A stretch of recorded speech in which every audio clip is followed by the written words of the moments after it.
Ya, tadi kalau dengar Mbak Ninis itu luar biasa ya, banyak sekali data-data yang sangat relevan dan sangat dibutuhkan oleh teman-teman, khususnya kalau di sini ada yang mau meneliti tentang pilkada dan perempuan, itu datanya sangat baik sekali untuk dipergunakan begitu ya. Kemudian tadi juga Mbak Lena meskipun tidak menampilkan PPT, tapi saya coba dengarkan begitu. Beliau sebagai praktisi ya, dan mungkin karena saya mewakili akademisi, maka ada beberapa hal secara konseptual yang perlu saya sampaikan sebelum masuk ke ranah kenapa sih kita tuh harus memperdebatkan perempuan dalam politik gitu ya.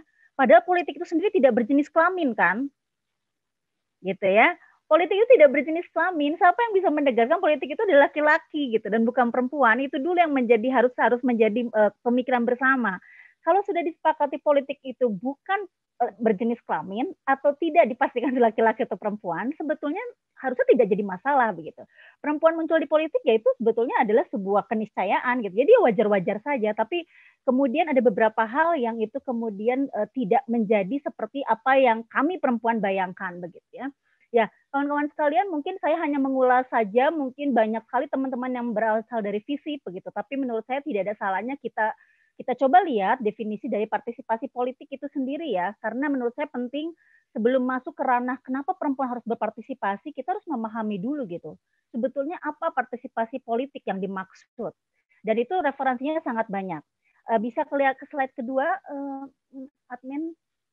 Kalau kita lihat definisi, saya itu tertarik pada apa yang disampaikan oleh Burgundy ini ya. Jadi bahwa dia mengatakan partisipasi politik itu adalah segala aktivitas yang berkaitan dengan kehidupan politik yang ditujukan untuk mempengaruhi pengambilan keputusan, baik secara langsung maupun tidak langsung, kemudian secara legal, konvensional, damai, ataupun memaksa. Jadi ada kata memaksa ini yang akan menarik ya. Dan mungkin nanti akan kita kaitkan dengan afirmasi begitu. Nah, studi klasik yang mungkin juga baca anak-anak ilmu politik dia gitu ya, biasanya akan membaca Samuel Huntington gitu ya dan John Nelson. Ini juga berbicara bahwa partisipasi yang bersifat mobilize gitu ya juga termasuk dalam kajian partisipasi politik. Jadi kalau kita mengatakan ada paksaan quote and quote gitu ya dalam tanda kutip, sebetulnya nanti kita akan maknai apa sih yang sebagai pemaksaan itu ya, yang disebut mobilisasi itu apa. Tapi tentu saja ini adalah aspek prinsip. Jadi bukan kenyataan tindakan. Artinya ini sukarela, intinya baik sukarela maupun dipaksa, warga negara tetap melakukan partisipasi politik. Saya akan mengambil kata-kata kunci dari kedua pakar ini gitu ya. Ada kata memaksa dalam tanda kutip yang positif. Dan itu nanti akan kita kaitkan bahwa ternyata perempuan juga harus sedikit dipaksa untuk terlibat begitu ya dalam politik praktis begitu, tidak hanya dalam politik dalam tataran konseptual. Karena menurut saya kalau dalam kajian-kajian riset begitu ya, penelitian, pengabdian perempuan tuh banyak sekali begitu. Tapi begitu masuk ke praktis politik, mereka tuh maju mundur gitu ya, maju mundur banyak yang dipikirkan, banyak yang dipertimbangkan. Dan saya pikir pertimbangan perempuan dengan laki-laki akan sangat berbeda begitu ya. Karena peran-peran gendernya yang sudah dibentuk secara konstruksi sosial tentu saja yang akan menjadikan mereka berbeda. Bisa lanjut? Nah, kalau kita berbicara tadi partisipasi politik, sudah disepakati ada beberapa hal yang tadi saya sampaikan, kita akan lihat bahwa kalau kita berbicara demokrasi, esensi demokrasi, tidak ada demokrasi yang sejati jika tidak melibatkan partisipasi masyarakat yang sesungguhnya. Nah, partisipasi masyarakat ini tidak dikatakan laki-laki saja, artinya perempuan juga harus dilibatkan begitu. Seperti yang saya sampaikan di awal, politik itu tidak berjenis kelamin apapun. Jadi tentu saja kalau berbicara demokrasi inilah sebetulnya kondisi atau situasi dan sistem yang kemudian memberikan peluang yang besar sebetulnya untuk semua orang, tidak termasuk perempuan begitu ya. Dan yang kedua, kalau kita berbicara demokrasi dan partisipasi perempuan, bahwa tujuan-tujuan pembangunan tentu saja harus dirasakan oleh perempuan juga begitu. Artinya berbicara akses, berbicara partisipasi, berbicara keterlibatan perempuan dalam konteks kontrol begitu ya, dan menerima manfaat itu harus sama begitu. Karena dua-duanya warga negara. Saya kasih contoh, nggak ada kan bayar tol itu berbeda gitu ya kawan-kawan semua. Misalnya kalau kita masuk tol Paster nih, kalau saya begitu ketahuan saya perempuan, oh ibu mah dapat diskon 10%, nggak ada itu gitu ya. Setahu saya kalau saya bayar pajak nggak pernah tuh saya ada privilege karena saya perempuan, ya udah Bu Antik 5% aja. Aduh enak betul begitu ya. Artinya perempuan dan laki-laki berkewajiban yang sama pada negara, berkontribusi yang sama pada negara, maka berikanlah kesempatan yang sama untuk mereka juga membuat keputusan begitu ya. Nah, ketiga, partisipasi perempuan juga tentunya akan membawa perubahan karena punya perspektif, punya kebutuhan yang tadi kata Mbak Nisa berbeda begitu ya. Jadi isu-isunya juga berbeda, tapi berbeda ini tentu saja bukan untuk terpisah. Perbedaan kebutuhan ini untuk saling supporting begitu, karena kita adalah mitra sebetulnya. Jadi kalau perempuan tidak mengerjakan A, tentu saja akan berimplikasi pada laki-laki. Laki-laki tidak melakukan B, akan berimplikasi juga pada perempuan begitu. Jadi kita nggak bisa gitu menjadi makhluk yang hanya memikirkan jenis kelaminnya masing-masing begitu ya. Ya lanjut. Kemudian saya akan mempersingkat saja supaya waktunya akan lebih banyak didiskusi. Lanjut. Nah, kalau kita berbicara perempuan dan politik kemudian begitu ya, ada kalimat yang menurut saya penting untuk juga menjadi perhatian bersama ya di slide berikutnya. Keterwakilan perempuan dalam dunia politik itu menjadi keniscayaan. Di Indonesia terdapat 2 persoalan perempuan dalam politik. Mungkin next ya supaya ini sesuai dengan yang saya sampaikan. Jadi ada 2 persoalan besar begitu ya. Meskipun persoalan di belakangnya banyak, tapi saya coba mengumpulkan dari beberapa tulisan begitu bahwa persoalan besarnya itu yang pertama masalah keterwakilan perempuan yang sangat rendah di ruang publik begitu ya. Artinya kalau ruang publik ya tidak hanya di ruang-ruang politik begitu ya, tapi juga bagaimana di birokrasi, bagaimana dia menjadi pejabat-pejabat di lingkungan swasta begitu dan lain-lainnya. Jadi keterlibatan di ruang publik ini tidak hanya berbicara di ranah politik. Lalu yang kedua, masalahnya belum adanya platform partai yang secara konkret menurut saya yang membela kepentingan perempuan secara eksplisit begitu. Jadi misalnya begini, waktu kemarin saya diminta menjadi salah satu tim perumus materi debat pemilihan kepala daerah di Indramayu, Kang Kavi ya. Nah, yang menarik itu tidak dimasukkan begitu loh, isu gender mainstreaming itu nggak masuk, padahal visi misi kepala daerah itu masuk di situ gitu loh. Tapi kemudian tidak menjadi tidak menjadi fokus, dan pengalaman saya menjadi panelis debat Pilwalkot Kota Bandung tahun 2018 lalu, itu semua calon gagap sekali untuk berbicara apa yang harus dilakukan untuk pemberdayaan perempuan. Bisa dilihat ya di YouTube ya. Jadi gagap sekali begitu. Meskipun ada calon perempuan saat itu, Teh Nurul Arifin, beliau juga agak gagap juga begitu. Meskipun mungkin karena grogi ya kalau Teh Nurul ya, dan kurang disupport juga oleh waktu itu wakilnya gitu ya. Jadi kan harus disupport gitu ya. Jadi kalau dia hanya tahu knowledge-nya sendiri mungkin akan terbebani. Jadi bisa dibayangkan isu-isu ini tidak familiar untuk mereka begitu, dan tidak dibuat juga familiar begitu, sehingga kemudian banyak sekali calon-calon yang gagap terhadap isu ini gitu ya, termasuk pemilihan presiden. Kalau saya belum pernah mendengarkan tokoh elit politik yang begitu lancarnya membicarakan bagaimana dia harus melakukan pemberdayaan perempuan begitu ya. Lalu kita lihat lagi di slide berikutnya. Nah, kalau berbicara sudahkah konstitusi kita peka terhadap hak politik perempuan, tadi Mbak Lena sudah menyampaikan beberapa ya. Jadi sebetulnya sudah banyak beberapa aturan yang support begitu ya, meskipun belum maksimal.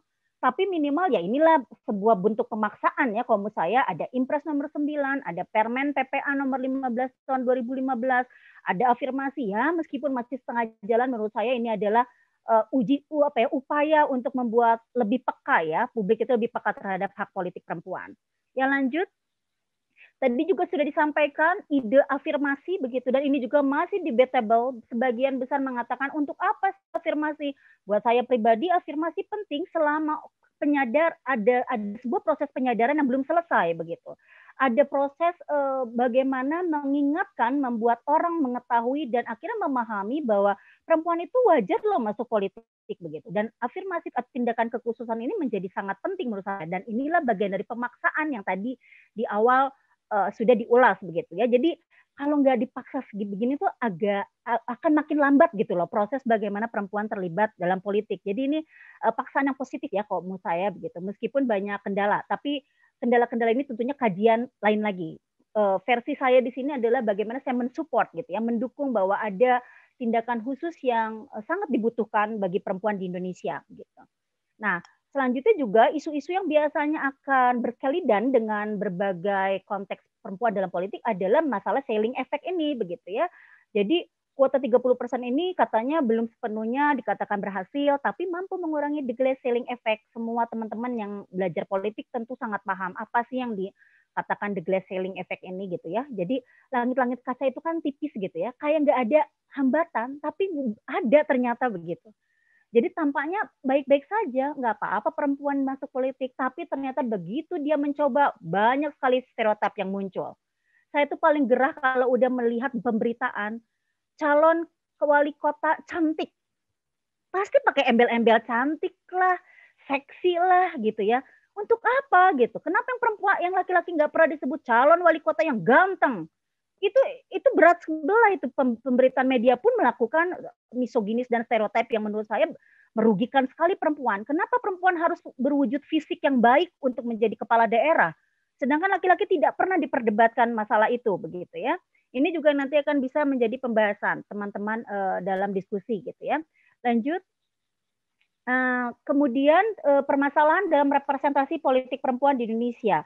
Tadi juga sedikit banyak disampaikan oleh Mbak Nisa dengan Mbak Lena begitu. Tapi saya ingin menyampaikan bahwa ada kendala struktur sosial, kemudian ada kendala institusional dan kendala budaya. Jadi ada 3 hal gitu yang sangat memberatkan langkah perempuan begitu ya.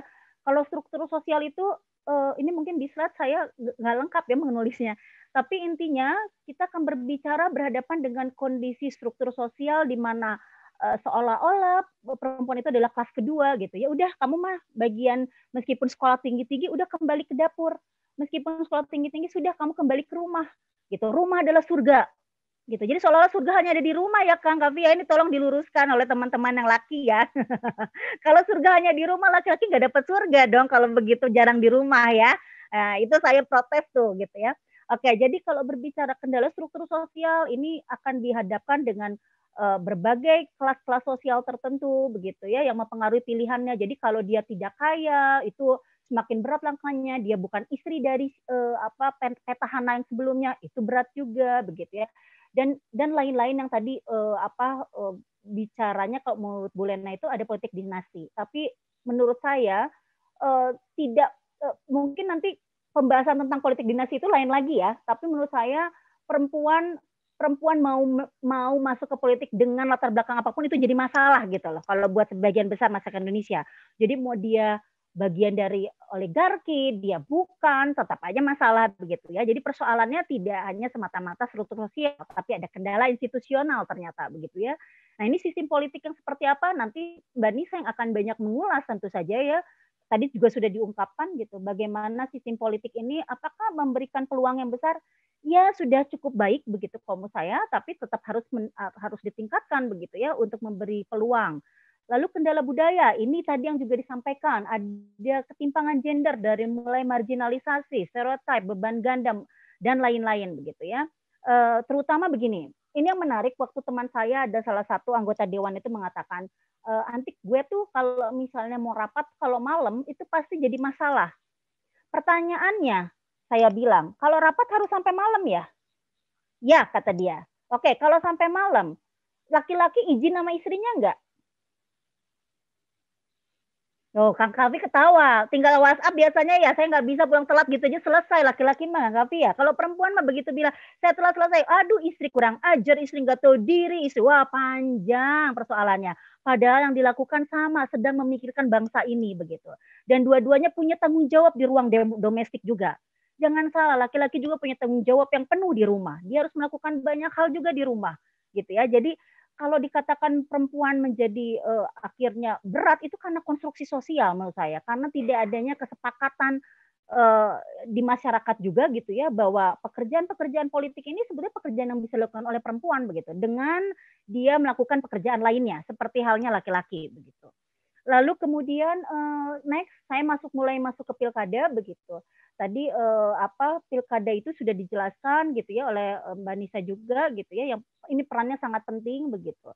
Dan yang menarik untuk saat ini adalah apakah memang pilkada ini sebagai alat demokrasi begitu ya, di mana demokrasi secara substantif tidak dapat mengabaikan keterlibatan perempuan. Kalau ini benar-benar demokrasi, maka perempuan tidak boleh terabaikan. Itu esensinya. Dan resiko-resiko sebuah negara memilih sistem yang demokrasi begitu. Meskipun Amerika bukan best practices menurut saya. Karena baru sekarang ya Kamala Harris kemarin muncul dengan kemarin Hillary Clinton kalah begitu. Jadi sebetulnya tidak menjadi contoh yang baik juga dalam konteks bagaimana perempuan terlibat dalam politik ya. Kalau menurut saya Amerika yang digadang-gadang sebagai negara yang paling demokratis, nanti Prof. Etin yang bisa komentar gitu ya.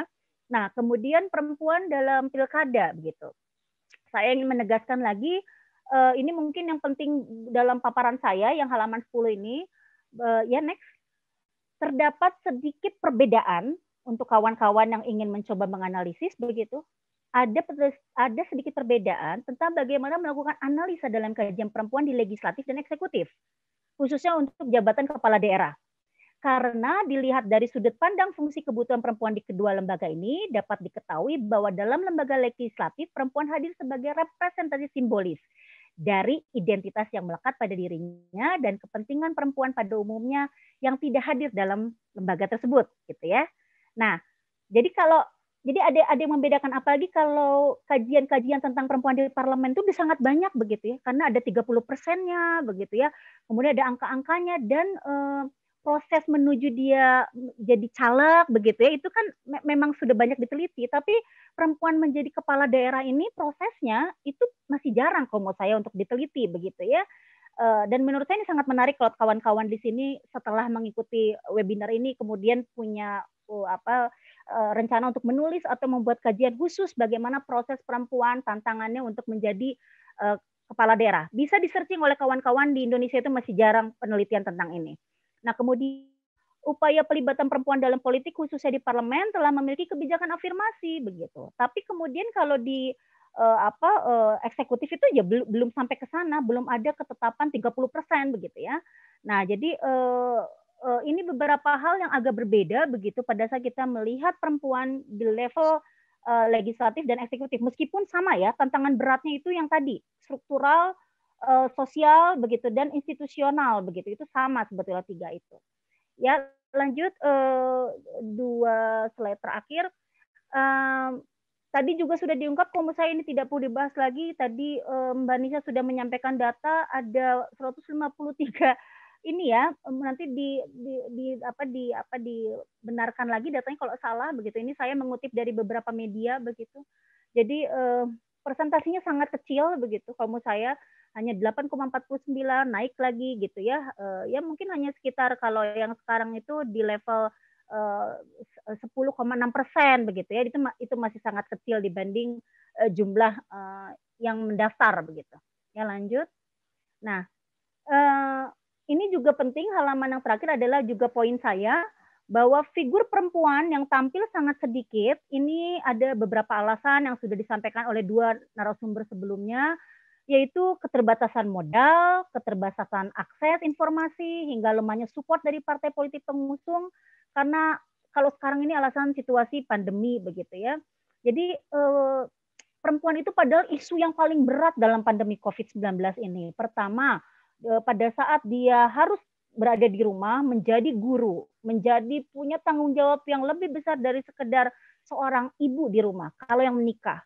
Bagaimana dengan yang tidak menikah juga, bebannya bisa jadi juga berat pada saat dia adalah kepala keluarga. Jadi kalau searching di Google gitu ya, kawan-kawan semua itu bisa dilihat betapa beratnya perempuan, buruh perempuan yang di PHK, lagi-lagi perempuan yang besar. Pekerja migran yang dipulangkan ke Indonesia itu perempuan juga yang jumlahnya luar biasa besar, ribuan itu dari sekian negara begitu ya, kalau kawan-kawan tahu. Dan kemudian yang berada di paling depan itu perawat dan lain itu perempuan juga begitu ya. Jadi sebetulnya perempuan menghadapi problem yang besar, dan ini merupakan isu yang sangat baik untuk dibawa untuk kemudian menjadi salah satu kekuatan bagi calon kandidat begitu. Dan kami berharap sebetulnya untuk bagi perempuan ini akan lebih besar gitu ya penguasaan informasinya gitu. Tapi ya sekali lagi banyak sekali keterbatasannya. Modal ya dia harus, kalau dia bukan pengusaha kayaknya dia berat juga. Tadi kan saya lihat swasta begitu paling banyak ya, berarti karena dia mungkin pengusaha atau misalnya dia punya usaha-usaha yang diturunkan dari orang tua atau dia memang punya punya usaha sendiri atau punya usaha dengan suaminya. Jadi kebanyakan tadi saya lihat adalah swasta ya begitu. Jadi memang modal ini menjadi pertimbangan yang sangat besar. Tidak hanya perempuan sebetulnya laki-laki memikirkan ini, tapi perempuan 2 kali kerja keras untuk mendapatkan modal. Kemudian afirmasi atau perekrutan sebagai calon bagi kaum perempuan di pilkada masih sangat rendah.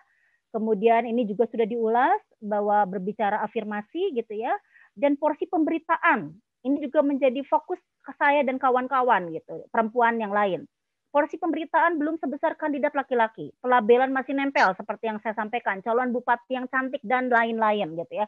Semuanya ditampilkan dengan kata cantik. Bahkan teman saya juga waktu tahun kapan tuh ya, Airin itu wali kota Tangerang Selatan, teman saya itu sama, dia pakai embel-embel, wali kota Tangerang Selatan yang cantik gitu. Kenapa bukan wali kota Tangerang Selatan titik gitu ya?